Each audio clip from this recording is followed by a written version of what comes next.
Hola amigos, ¿qué tal? Gracias por venir a clase. Mi nombre es Isabel y hoy vamos a aprender cómo pasar de una forma compleja a otra. Una vez que ya conocemos las tres formas de expresar un número complejo, vamos a ver que conociendo una de las formas, cómo poderlas expresar en la siguiente.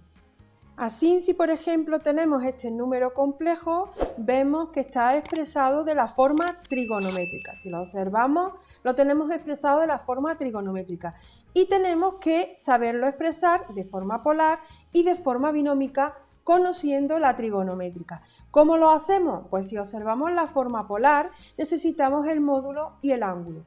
Y la fórmula trigonométrica tenemos el módulo aquí y el ángulo aquí. Entonces ya de aquí deducimos que el módulo será 8 y el ángulo, el argumento, será 30 grados. Ya sacando el módulo y el argumento, ya directamente podemos expresar el número complejo en forma polar, que sería 8, 30 grados. Y ya tendríamos expresado el mismo número complejo, de forma polar. ¿Cómo lo expresamos de forma binómica? Pues simplemente multiplicando. Si vemos y cogemos y vamos operando la forma trigonométrica, llegaremos a la forma binómica. Si yo cojo z, será igual a 8, primero calculamos el coseno de 30, si hacemos el coseno de 30 sabemos que es raíz de 3 partido 2. O si lo hacemos con la calculadora, cogemos coseno de 30 con la calculadora y nos sale de número decimal 0,87 aproximadamente. Lo podemos poner así o lo podemos poner en forma decimal. 0,87 o raíz de 3 partido 2 más y por el seno de 30 y el seno de 30 será un medio. O lo ponemos como un medio o lo ponemos como 0,5 en forma decimal. A mí me gusta más trabajar en forma con fracciones. Bueno, primero ya he calculado el coseno de 30 y el seno de 30. Ahora lo que tengo es que multiplicar. Esto sería igual a 8 raíz de 3 partido 2 más 8 por un medio, que sería 8 medios, y se me quedaría la i. Si lo simplifico, 8 entre 2 lo puedo simplificar, me quedaría 4 raíz de 3 y 8 entre 2 me quedaría también 4i. Y ya tendría expresado este número complejo, que estaba en forma trigonométrica, lo tendría ya expresado en forma binómica. Como veis, es muy fácil, una vez conociendo la trigonométrica, cómo pasar a la polar y cómo pasar a la binómica. Ahora tenemos este número complejo y si lo observamos vemos que está expresado de forma polar. ¿Cómo lo podemos expresar? Conociendo que está en forma polar, ¿cómo lo podemos expresar en forma binómica y en forma trigonométrica? Si lo observamos, el ángulo no lo está dando, o el argumento no lo está dando en radianes. Los ángulos pueden estar expresados o en grados o en radianes. Lo podemos trabajar de las dos formas, da igual. Pero si queréis saber qué relación existe de radianes a grados, nosotros sabemos que pi radianes son 180 grados. Con que cojamos 180 y lo dividimos entre 6, pasamos esta medida de ángulo, que está expresada en radianes, lo pasaríamos a grados. Entonces, si cogemos 180 y lo dividimos entre 6, me saldría 30, por lo que este número complejo también se puede poner de la forma 5, 30 grados. Es lo mismo, expresado en radianes como expresado en grados. Simplemente tenemos que saber cómo pasar de una medida a otra, sabiendo que pi radianes son 180 grados. Lo sustituimos y hacemos las operaciones y ya llegamos a los grados. Bueno, ya tenemos la forma polar. ¿Cómo lo expresamos en forma trigonométrica? Pues si nosotros sabemos que el módulo es 5 y que el argumento, el ángulo es 30 o pi sexto, vamos a trabajarlo esta vez con radianes. Como en el ejemplo anterior lo hicimos con grados, ahora lo vamos a hacer con radianes. Tenemos el argumento que son pi sextos radianes. ¿Cómo lo expresamos en forma trigonométrica? Pues simplemente vamos sustituyendo el módulo, que sería 5, por el coseno de pi sexto más i por el seno de pi sexto. Y ya lo tendría expresado de forma trigonométrica. Como veis es muy fácil, simplemente conociendo la fórmula directamente llegamos. Lo que sí tenemos es que saber la fórmula por qué es así. Porque si ahora nosotros lo queremos expresar en forma binómica, lo podemos hacer de dos maneras. Bueno, de dos maneras que es la misma forma, pero lo importante es que lo razonemos y lo entendamos. El coseno, para pasar de forma binómica, simplemente como hicimos en el ejemplo anterior, si nosotros multiplicamos esto por esto, nos saldría la parte real de la forma binómica, o sea, nos saldría el a. Y si multiplicamos 5 por el seno de pi sexto, nos saldría la parte imaginaria de la forma binómica, o sea, nos saldría el b. La parte real no es más que multiplicar el módulo r por el coseno del argumento. Y la parte imaginaria sería el módulo por el seno del argumento. Y esto, si no conocemos la forma trigonométrica, si directamente nos pide que lo expresemos de polar a binómica, nos podemos saltar la forma trigonométrica y simplemente trabajar, calcular la parte real que viene de ahí y la parte imaginaria que viene de ahí. ¿Pero por qué viene de ahí? Si nosotros dibujamos el plano complejo y nosotros queremos representar un número complejo, nosotros sabemos, por ejemplo, vamos a expresar el número complejo este que tenemos aquí, ahí, tenemos un punto fijo que sería el 3, 2. Nosotros sabemos que el número complejo, este, tendríamos de forma binómica, aquí tenemos la parte real, en la x se expresa la parte real, que sería 3, más la parte imaginaria, que sería 2i. Este sería, este punto del plano complejo, este sería el número complejo 3 más 2i. Ya lo tendríamos representado. Si vemos, aquí tenemos un triángulo rectángulo.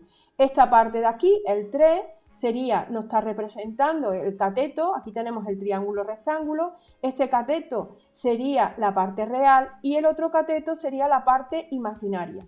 Y aquí tendríamos el módulo o hipotenusa del triángulo rectángulo. Si nosotros queremos calcular, aquí tenemos el ángulo, que sería alfa, si nosotros queremos calcular el seno, si conocemos un poquito de trigonometría, repasamos temas anteriores, el seno de un ángulo es cateto opuesto a dicho ángulo partido hipotenusa. El cateto opuesto de este ángulo sería b. Tendríamos b partido la hipotenusa, que sería r. Si nosotros nos ponemos aquí a despejar cuánto vale b, b sabemos que es la parte imaginaria de la forma binómica. b sería, ahora multiplicamos, si esto es igual, esto como si estuviera partido 1, el producto de extremos es igual al producto de medio. Entonces, b por 1, que sería b, tiene que ser igual al seno de alfa por r, o lo que es lo mismo, r por el seno de alfa. Si veis, aquí tenemos la parte imaginaria, que es r por el seno de alfa. ¿Y por qué? Pues simplemente conociendo un poquito de trigonometría.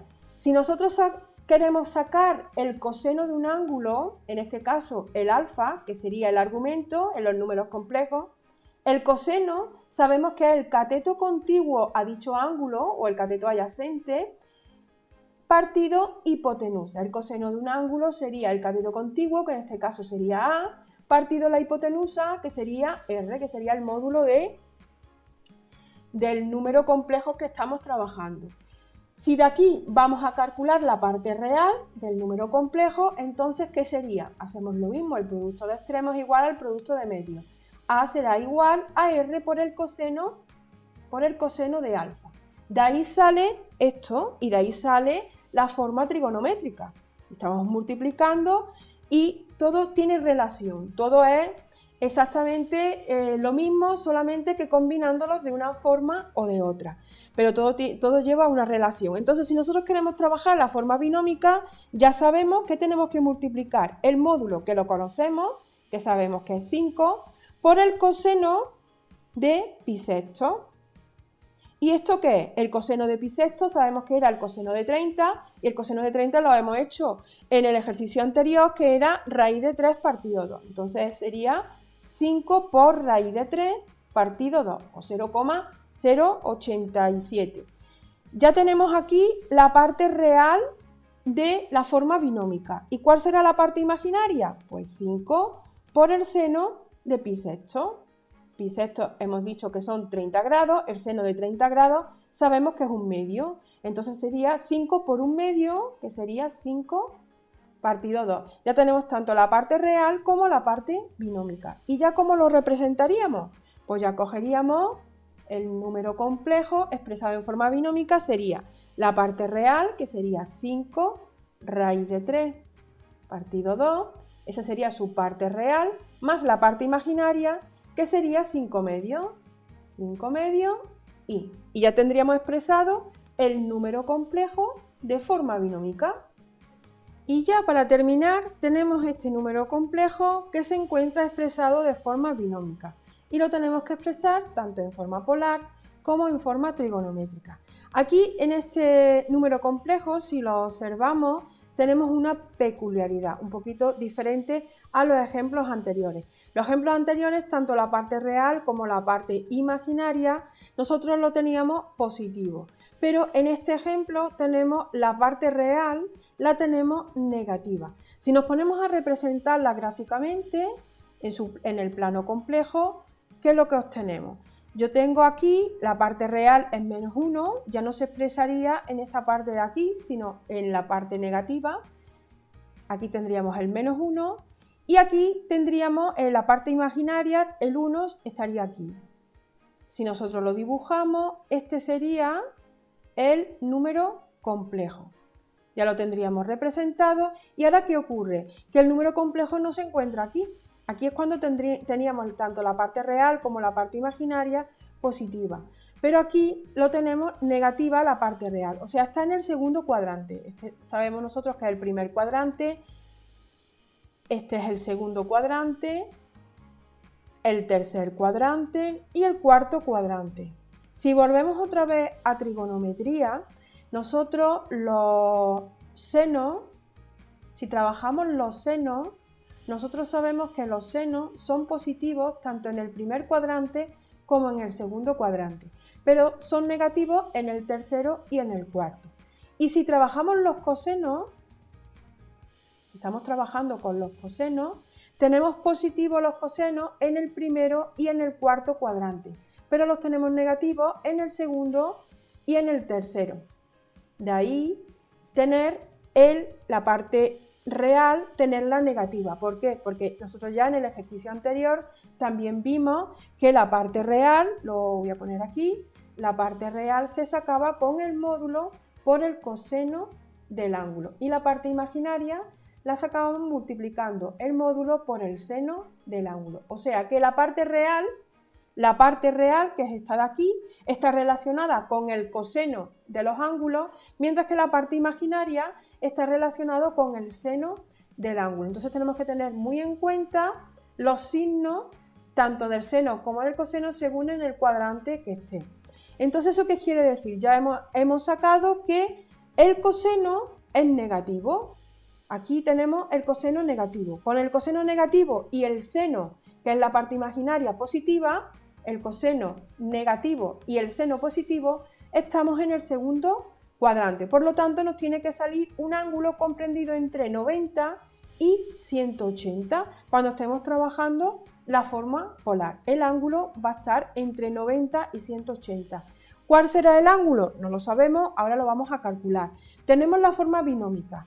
¿Cómo lo pasamos a forma polar? Pues nosotros sabemos que el módulo se sacaba haciendo la raíz de la suma de sus componentes al cuadrado, o sea, menos 1 al cuadrado más 1, ahí tenemos un 1, al cuadrado.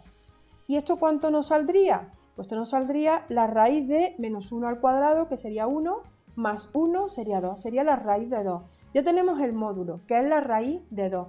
¿Cómo sacamos el argumento? ¿Cómo sacamos alfa? Alfa sabemos ya que está en el segundo cuadrante, no se nos puede olvidar. Entonces, alfa sabemos que para calcularlo tenemos que trabajar la tangente de alfa, que esto es igual a seno partido coseno. El seno sabemos que es, al trabajar el seno, sabemos que es la parte imaginaria, que sería, el seno es la parte imaginaria que estamos trabajando, en este caso 1. Esto sería 1 partido el coseno, y el coseno sería la parte real, que sería en este caso el menos 1. Si dividimos 1 entre menos 1 me sale menos 1, y si hacemos el ángulo, para calcular el ángulo, ¿cómo lo calculo? Haciendo el arcotangente de menos 1. Si yo lo hago con la calculadora, la inversa de la tangente de menos 1, voy a llegar al número menos 45. Pero eso no lo podemos nosotros colocar así. Ese menos 45, ¿qué es lo que nos está indicando? Yo tengo el menos 45. ¿Qué ángulo cuyo seno es positivo y el coseno es negativo? Si el seno es positivo y el coseno es negativo, puede estar o el resultado para que me dé la tangente negativa. Si nosotros hacemos aquí otro, para trabajar aquí, vamos a trabajar aquí las tangentes. Si yo tengo, como sé que la tangente es seno partido por coseno, más entre más, el primer cuadrante también me va a salir positivo. En el segundo cuadrante, más entre menos me va a salir negativo. En el tercer cuadrante, menos entre menos me va a salir positivo. Y en el cuarto cuadrante, menos entre más me va a salir negativo. O sea, que tengo negativo la tangente tanto en el segundo cuadrante como en el cuarto cuadrante. Al tener aquí negativo el resultado, la tangente de un ángulo me sale negativa. Si me sale negativa, ¿eso qué ocurre? Al salirme negativa, o está en el segundo cuadrante o está en el cuarto cuadrante. ¿Cómo yo lo calculo? Pues para yo calcular los ángulos según en el cuadrante, cada ángulo yo puedo estar trabajando aquí, puedo calcular, lo voy a poner en otro color, aquí calculo lo que me sale será alfa. Para calcular en el segundo cuadrante siempre trabajo 180 grados menos alfa. Si voy a trabajar en el tercer cuadrante, para yo buscar ese ángulo, lo busco cogiendo 180 grados más alfa. Y si yo voy a trabajar en el cuarto cuadrante, estoy buscando un ángulo del cuarto cuadrante, trabajo 360 grados menos alfa. Fijaros, me sale menos alfa, me sale menos 45. Ese menos 45 es para trabajarlo o en el segundo cuadrante o en el cuarto cuadrante. 180 menos 45 averiguo el ángulo del segundo cuadrante. Si yo cojo 180 para yo calcular alfa, entonces tengo por un lado 180 menos 45 y por el otro lado tengo 360 menos 45. ¿Y cuáles son los ángulos que me dan? Pues los ángulos son, al quitarle 180, quitarle 45, me saldría 135. Entonces, alfa, que es el que yo estoy buscando, sería 135 grados. Y el 360 menos 45 me sale 315 grados. El 315 grados, si yo hago la tangente de 315, me va a salir menos 1. Y si hago yo la tangente de 135, también me va a salir menos 1. Pero nosotros estamos trabajando un número complejo en el segundo cuadrante. Entonces, despreciamos el del cuarto cuadrante. Y la solución será el ángulo, el argumento sería de 135. Entonces ya tenemos el módulo y tenemos el ángulo. ¿Cómo representaría yo el número complejo en forma polar? Pues raíz de 2, 135 grados. Tenemos que gastar mucho cuidado cuando estamos trabajando y tenemos signos menos. Tenemos que ver ese signo menos si corresponde al seno o corresponde al coseno, independientemente si tenemos la parte imaginaria, si tenemos el signo menos en la parte imaginaria o en la parte real, sabiendo la relación que existe la parte real con el coseno y la parte imaginaria con el seno. Tenemos que tener muy claro esto para poder saber en qué cuadrante estamos trabajando. Si estamos trabajando en el segundo cuadrante, ya sabemos cómo buscar su ángulo, porque al buscarlo con la calculadora no nos va a dar el ángulo. Tenemos que irnos, una vez que ya tenemos ese ángulo, tenemos que irnos al cuadrante con el que estemos trabajando, buscando el número complejo. Ya tenemos el número complejo expresado en forma polar y ya para expresarlo en forma trigonométrica ya sería muy fácil, simplemente coger los datos que ya hemos calculado. Para expresar entonces el número complejo en forma trigonométrica cogemos el módulo, que ya lo sabemos, que es raíz de 2, que está multiplicando al coseno del argumento, que sería 135, más i por el seno de 135. Y ya lo tendría expresado de forma trigonométrica. Ya lo único que tenemos que hacer es practicar y gastar cuidado, sobre todo con los signos negativos para trabajar los ángulos en los cuadrantes que necesitamos. Ya en el siguiente capítulo vamos a expresar números complejos, vamos a trabajar los números complejos cuando se encuentran sobre los ejes, cómo se representarían, cómo se expresarían de las tres formas de expresar un número complejo, pero en vez de tenerlo dentro de los cuadrantes, los tenemos justo en los mismos ejes. ¿Cómo se expresarían dichos números complejos? Y además también vamos a aprender cuáles son los números complejos opuestos y cuáles son los números complejos, el conjugado de un número complejo. Bueno, espero que lo hayáis entendido. Hasta aquí el vídeo de hoy. Como siempre, seguimos aprendiendo y avanzando juntos y nos vemos en la siguiente clase. Hasta luego.